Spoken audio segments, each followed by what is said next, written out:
Hello there and welcome to Dean Park Station. This is the February update. I've been doing 2 or 3 jobs running alongside each other for the past month, and what I've done in this video is I've kind of filmed it as I did it, so you'll see a kind of flowing progress from one clip to the next of what I've been doing. Hopefully it will be more interesting than just watching little bits in separate videos. I've kind of compiled them all together.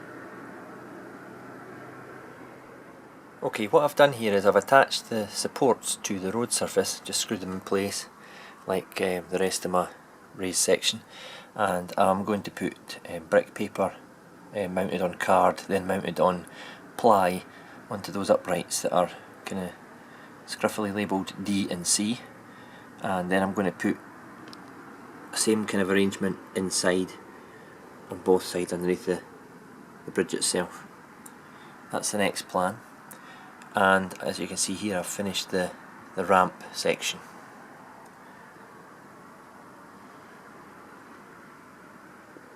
Quite a bit of fidgety work went into this, as you can see when I get closer. I actually kept the brickwork on the upper parapet walls horizontal. I think it just looks better than when it's at an angle, and I had to cut in the capping stones all the way up. I'm quite impressed actually what I managed to do there. And I say it just sets it off. There'll be a wall on the other side here as well, but there'll be obviously a backing board there. It'll just be again to finish it off, and there'll be 2 pavements at either side of the road. So there we have it, the raised section's in place. The road bridge, it's starting to take shape, it's getting constructed, and by the next video I hope to have it pretty much put together.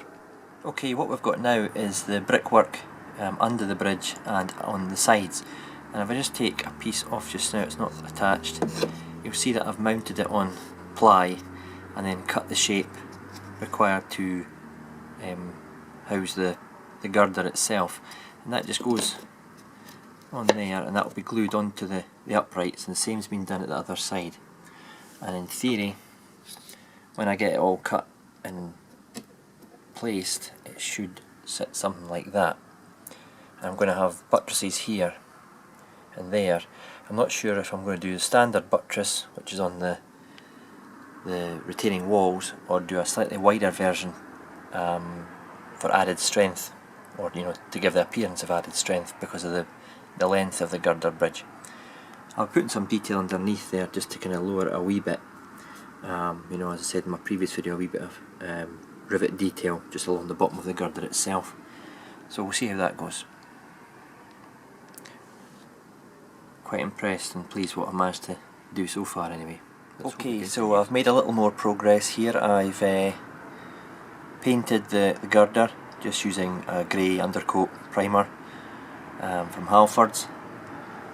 I have started to add detail, the buttresses, parapet wall, etc.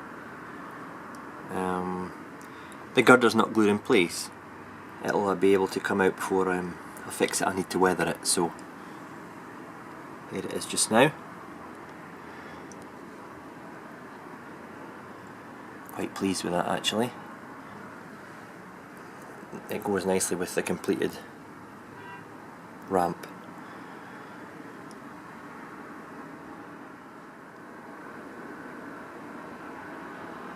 Okay, here we have the pretty much completed girder bridge, at least one side of it.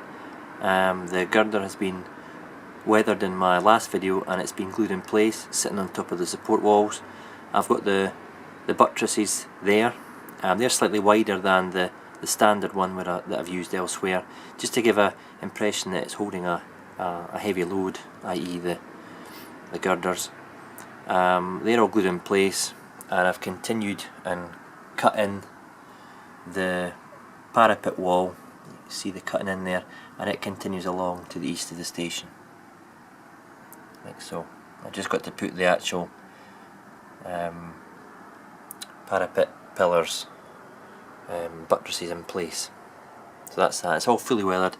I've done a half girder underneath. You saw that in the weathering video. That just gives it a bit more of a substantial look to the bridge. and I'm quite pleased with the way the weathering has transferred onto the layout. It looked good downstairs, but you never quite know how it's going to look when it's in position. So that kind of finishes that side off. I'm basically working towards getting ready to fit the signals and ballast area. I also bought this Bachmann line side relay box, if you like, for putting the electronics and whatnot in it, line side cabin. So don't know where that's going to go yet. It might go there, it might go somewhere else. I'm not quite sure on that yet. Another thing I've been doing is practicing my ballasting. This is limestone ballast from Geoscenics. I don't know if I'm going to use this shade yet, but I've been practicing using the Green Scene ballast spreader. You can get that online. I think I paid $10.99 for that one, and I ran it along the tracks. This is just a test bed that I've put together, and it gives that nice spread of ballast. And then what I did was I used the brush just to make sure there was no ballast on top of the sleepers or fouling the track. As you can see there with the coach sitting on it, I'm quite surprised and impressed myself. I thought it would be more difficult than that. I've kind of got a shoulder, a ballast shoulder there. I've got 2 mil or 3 mil cork under it, as I do on most of my layout apart from the station section. And in order to get this sharp edge along the end of the ballast, I used a scrap piece of wood and I just brushed the ballast up into a shoulder. It helps obviously with the cork underneath. I've not glued it in place yet. I say it's just a test bed, and the coach moves along it without any issues. I thought I'd practice on this before I went and started doing the actual layout. What I've also done here is I've glued the test bed ballast down in place using the tried and tested PVA water and fairy liquid mix.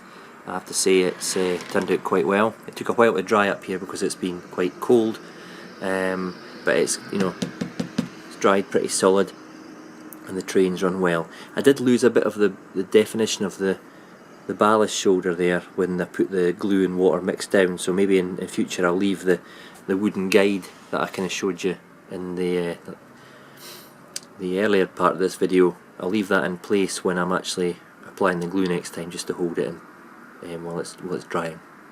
So that gives me confidence. It's turned a wee bit darker, greeny grey, the Geoscenic stuff, so I might look at using, I've got some Woodland Scenics grey blend medium ballast there. I might look at using that. We'll see how it goes. That's a job for the spring, I think.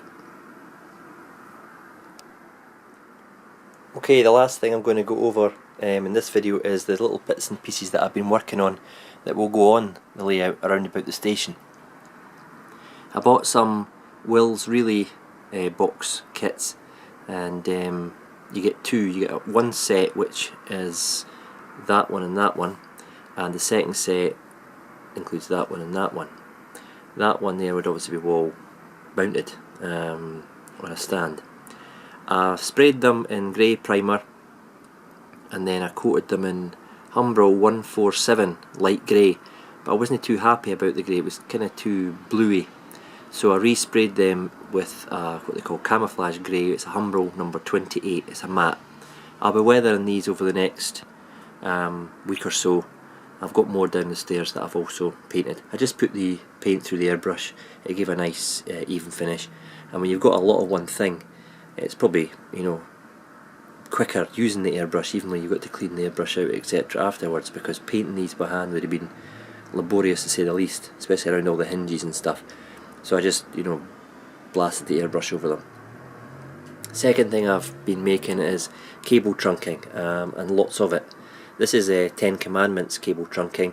It came, it's not painted underside, so you know, it's a very light grey.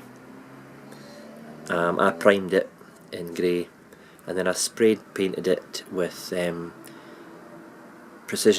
Phoenix Precision weathered concrete.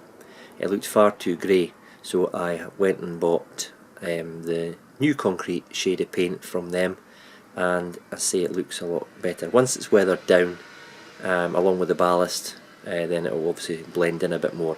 It's certainly a better shade of concrete than the Rail Match. The Rail Match concrete enamel was just green. It wasn't good at all. I wanted to get the Woodland Scenics concrete paint. When I went through to Model Rail Scotland on Saturday, it wasn't there, so I've just plumped for this, and it's worked out. I'm quite happy with the result. The Ten Commandments stuff's pretty good. It's better scaled than the Wills stuff. The Wills kit stuff tends to be too wide. This stuff is narrower and more realistic, and also it comes with parts that are missing the lid. You see the cables, which I'll be painting. And the lids that have come off are also supplied, so you can have them lying next to it or lying at a skew whiff angle. So I'm going to get all the, you know, the junction parts and pieces there. You get a bumper 10 pack at shows from Ten Commandments, but if you buy it through their website you only get smaller packs, so I just wait until I go to a show and I stock up. I went and got some more on Saturday as well. And the final thing I've got in front of you here is the Ten Commandments Brute Trolleys. These have been painted with a Humbrol Rail Match, a number 404, which is garter blue, the colour you'd see on the mallard. It was the closest I can get to the blue that they actually were, and I say they're fiddly wee kits. They're made out of brass, and you've got to fold up the netting, the mesh, and it's even got small, if you can see it on the camera, but you've got small hooks, and also little detail in there in the hole, which you can kind of see for there. It's too small and dark. The base is separate, and that gets folded down. I actually used a pair of tweezers to bend it down, and a pair of pliers, and I glued them. You glue a section there, there, and there, so the end comes in 3 parts, the side in 1 and the other end in 3. You just fold them up and bend them into place, and I just held it with some rocket super glue and from Deluxe Materials.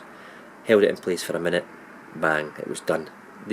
Some websites and some people on the forums say you should solder it, but my soldering skills are bad enough, so I just went and glued it. I've ordered some more. They should be on their way in the next couple of days.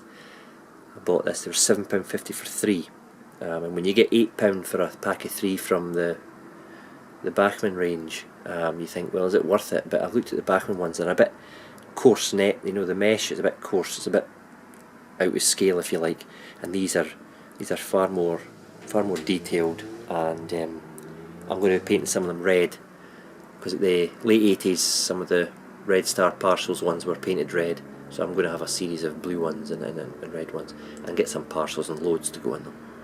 So there you have it, some stuff from Ten Commandments and the Wills Relay Box, and they'll be going on the west end of the station. I'll put them in place, and then I'll put the ballast down, and then we can take it from there. Hope you've enjoyed this video. If you have any comment suggestions, please, as always, just post your comment, and I look forward to seeing you again in the next video. Cheerio.